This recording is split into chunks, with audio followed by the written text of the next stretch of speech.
Hey everybody, it's your boy GardeningWithJWa, the GardeningWithJWa, and today we got a garden surprise. I was gonna make a video today, and sorry if the camera's a little shaky.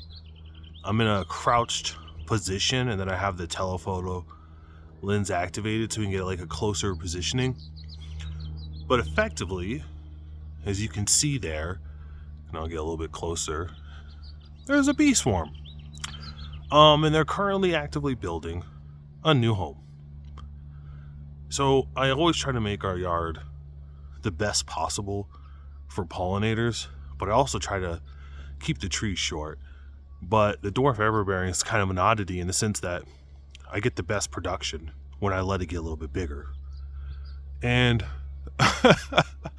clearly, I let it get just big enough for them to think this is a great home, which is nice. So I'm a little bit torn at what to do.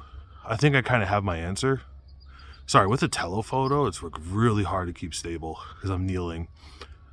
Effectively, right now, because I've seen swarms before, right now would be where they're at their most aggressive in my personal experience. But I've worked really hard to create a nice, hospitable environment, and I've never had an issue with bees. Right now, these guys, at their most aggressive, still lets me get really close.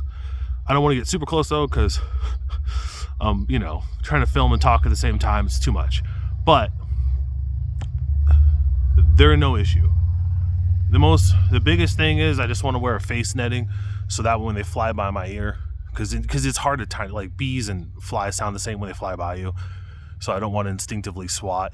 So just a face netting with my hat that I wear in the summertime works pretty good. But these guys are not aggressive at all. Usually these guys would be swarming around if I got super close. They'd be trying to attack me.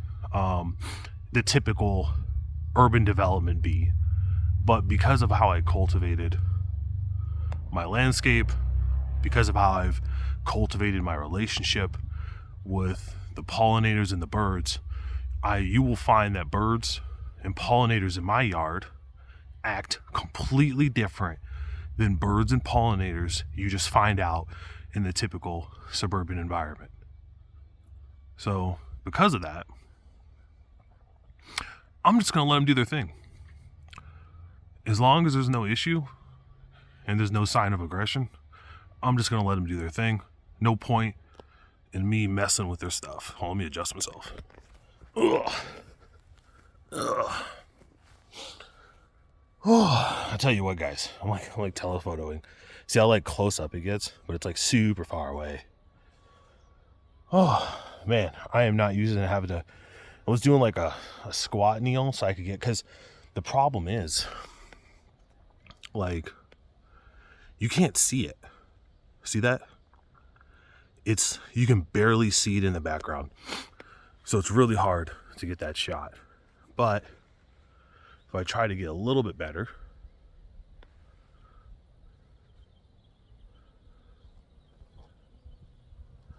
now this underground area is actually their flight path, but it's also the best path to seeing what they look like. So it's like a catch-22.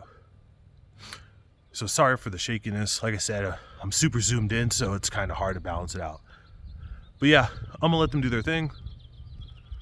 As long as there's no risk, I have no reason to intervene. And like worst case scenario, I become a beekeeper. But yeah, I think I'm just gonna let this play out, see how it goes. Like I said, I have never had an issue with any of these guys in my yard ever. And that's what I'm basing this decision off of. I have had, back when I was a kid in a typical suburban environment, had experiences, and they've just been very aggressive, and it's been very scary. But these guys, no problem.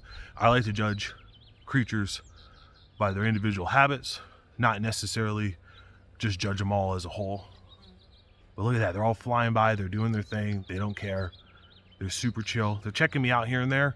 So you kind of have to fight the urge to move, because after they recognize you're not a threat, they just keep moving on.